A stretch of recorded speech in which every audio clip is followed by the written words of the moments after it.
Plenitude. Capítulo 5, parte B. Caminhos para a cessação do sofrimento. Amor é sinônimo de saúde moral e quem o possui elimina as diretrizes envenenadas que se expandem produzindo sofrimento. O amor é sutil e sensível, paciente e constante, não se irritando nem se impondo nunca. No entanto, quem lhe experimenta o mimetismo jamais o esquece. Mesmo que momentaneamente lhe interrompa o fluxo, ele sempre volve. Na raiz de toda ação enobrecida está a seiva do amor, produzindo vida e sustentando-a. Usar essa energia vital constitui dever, e com a consciência lúcida de sua magnitude, aplicá-la em prol de harmonia faz cessar o sofrimento. Ela é vibração positiva que enseja entusiasmo e otimismo, dando colorido à existência. Reverdece a terra cansada do coração e drena o charco no qual a pestilência das paixões deixou que se descompusessem a esperança e a alegria. Ninguém ama inerte. Dinâmico, o amor induz a ação construtiva, responsável pelo progresso. Objetivando sempre o bem, concentra suas forças nele e não desiste enquanto não lobriga a meta. Ainda aí, permanece solidário, de modo a evitar que o ser depereça e tombe no desânimo. Com o sofrimento decorre da insatisfação, da distonia, da degeneração dos tecidos e dos fenômenos biológicos desajustados. O amor age sobre as moléculas como onda vitalizante e, restaurando-lhes o equilíbrio, vence o sofrimento, interrompendo-lhe o fluxo causal. Quando, porém, perseveram as dores físicas, efeitos dos desarranjos orgânicos, a resignação e a coragem do amor amortecem-lhe os efeitos, tornando-os suportáveis e produzindo os heróis do sofrimento, cujo martírio, de qualquer procedência, deles fazem modelos que dão força e dignidade às demais criaturas, assim embelezando a vida moral e humana na Terra. Sob a ação do amor, são processados novos mecanismos kármicos positivos, que interrompem aqueles de natureza perniciosa, porquanto o bem anula o mal e as suas consequências, liberando os infratores das leis, quando eles se recompõem e corrigem os mecanismos que haviam desarticulado. É o amor que leva a piedade fraternal à compaixão, induzindo o homem à solidariedade e mesmo ao sacrifício. Há um tipo de compaixão que, não resultando da ação dinâmica do amor profundo, pode ser perniciosa e até deprimente. Trata-se daquela que lamenta o sofrimento e descoroçoa quem o experimenta, como uma forma de aureolá-lo de desdita e abandono, de falta de sorte e desgraça.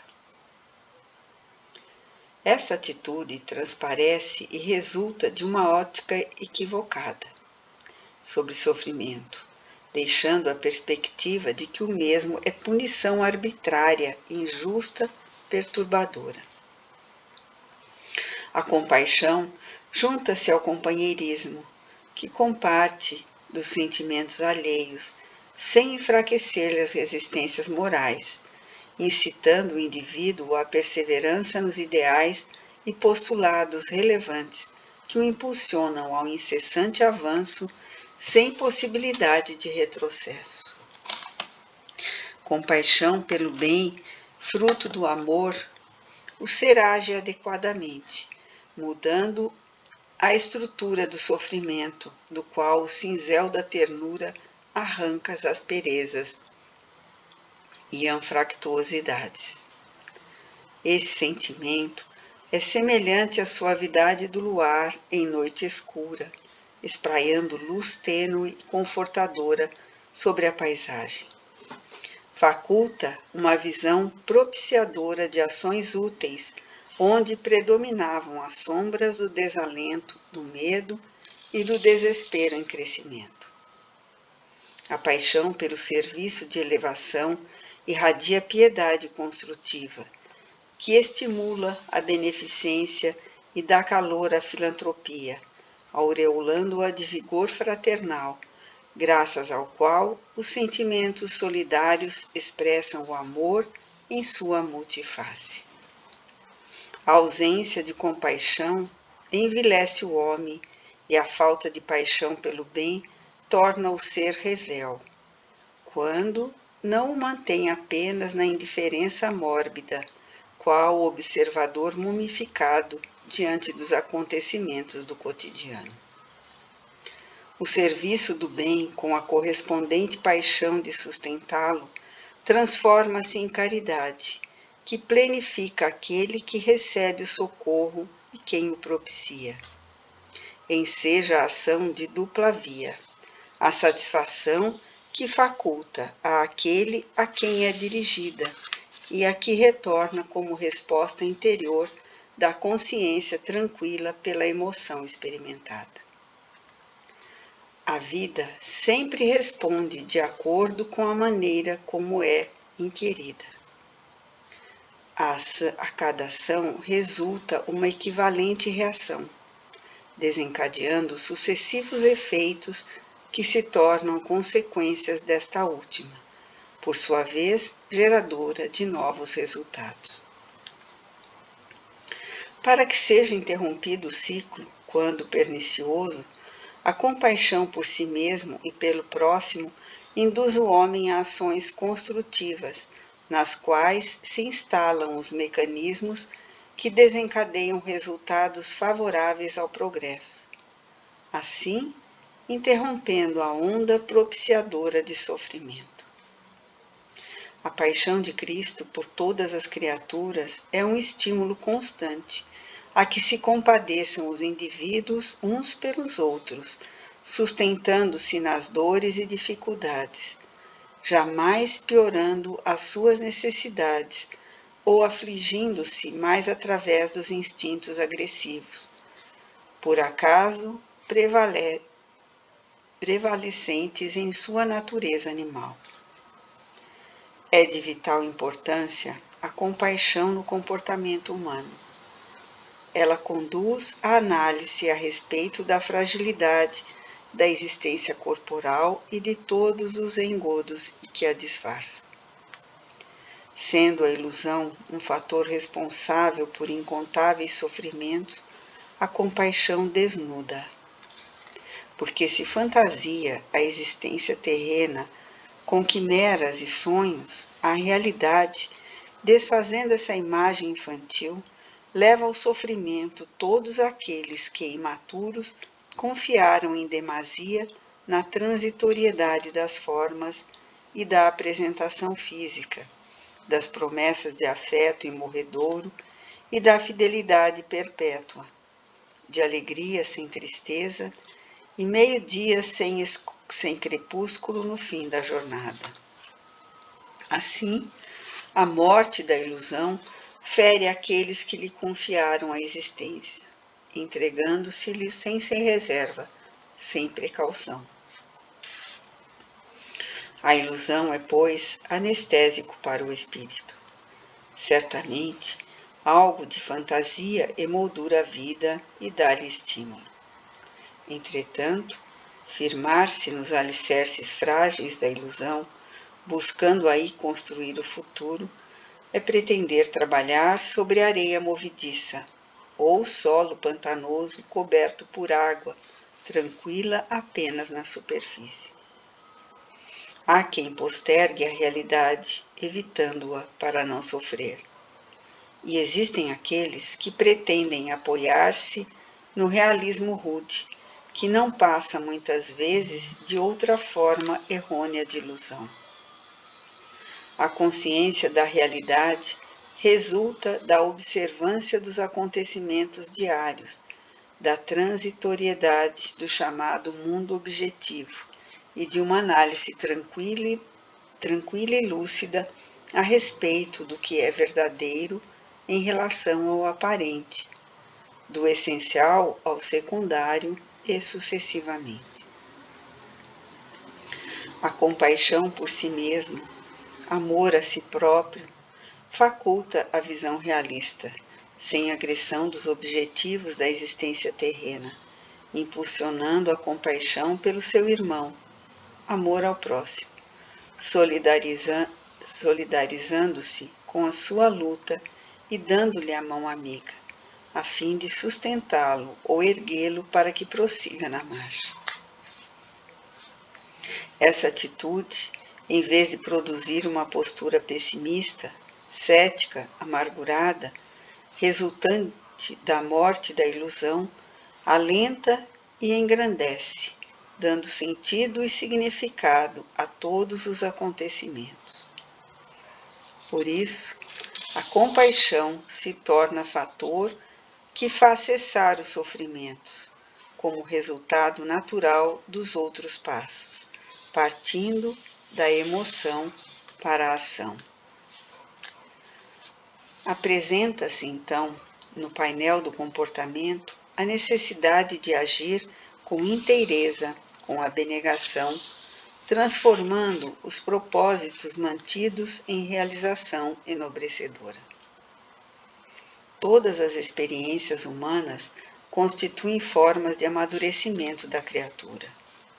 Algumas decorrem dos deveres imediatos e são comuns a todos, constituindo a sua vivência um fenômeno natural, sem o qual se experimenta inevitável alienação com todas as suas consequências perniciosas. O fato de participar do contexto social, mesmo que sem gestos incomuns ou de arrebatamento, equipa o indivíduo com recursos emocionais que lhe trabalham a existência, aformoseando-a com estímulos crescentes para o seu prosseguimento. No que tange aos meios para facultarem a cessação do sofrimento, as ações meritórias, conforme já enfocadas, são preponderantes, destacando-se aquelas inabituais que caracterizam os temperamentos nobres, os sentimentos abnegados. Distinguir-se por meio dos gestos incomuns, desconhecidos, é forma de buscar a iluminação mediante o concurso da realização de tudo quanto internamente se conjuga para este fim.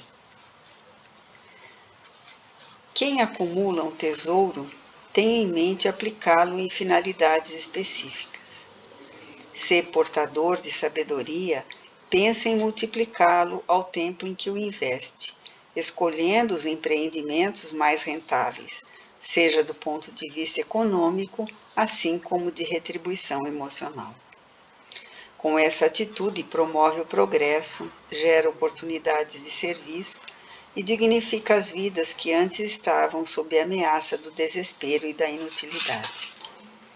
Da mesma forma, os recursos espirituais e emocionais elevados devem ser canalizados para as atividades incomuns, superiores, as quais nem todos se atrevem a realizar. As ações incomuns variam desde os contributos materiais valiosos, irrigados de amor e de ternura, até os gestos extraordinários do silêncio ante as ofensas, do perdão às agressões e do esquecimento do mal.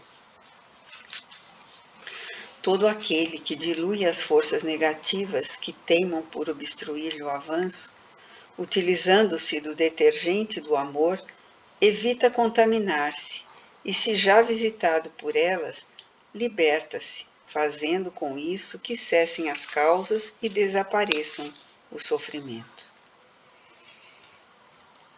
campo mental indefeso faculta que as farpas do mal aí proliferem, infestando a área com resíduos pestíferos, responsáveis por males incontáveis. A defesa em relação aos fatores perniciosos é somente possível quando a irradiação de energias saudáveis vitaliza a organização psíquica que reflete as aspirações do espírito, resguardando-a das agressões externas. Não gerando pensamentos destrutivos, nem acumulando vibrações perturbadoras de ódio, medo, ciúme, rancor, mágoa, concupiscência, não se faz vítimas dos conteúdos internos degenerativos. Esse estado interior impulsiona aos atos incomuns superiores, passo próximo da iluminação.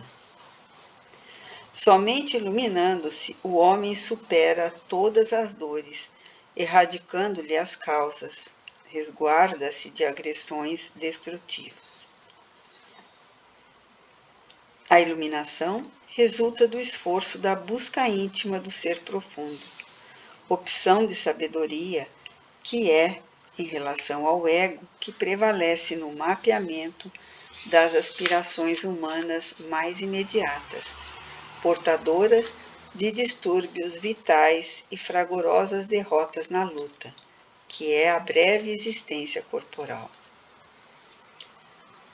O desenvolvimento da chama divina, imanente em todos os seres, merece todos os sacrifícios e empenhos, a fim de que arda em todo o seu esplendor, vencendo as teimosas sombras que são a herança demorada das experiências nas faixas primitivas do processo inicial da evolução. A verdadeira iluminação promove o homem que, superando as contingências limites da estância carnal, anula todas as causas de sofrimento, fazendo-as cessar. Já não necessita da dor para alcançar metas, pois o amor lhe constitui a razão única do existir em sintonia com o pensamento divino, que o atrai cada vez com mais vigor para a meta final.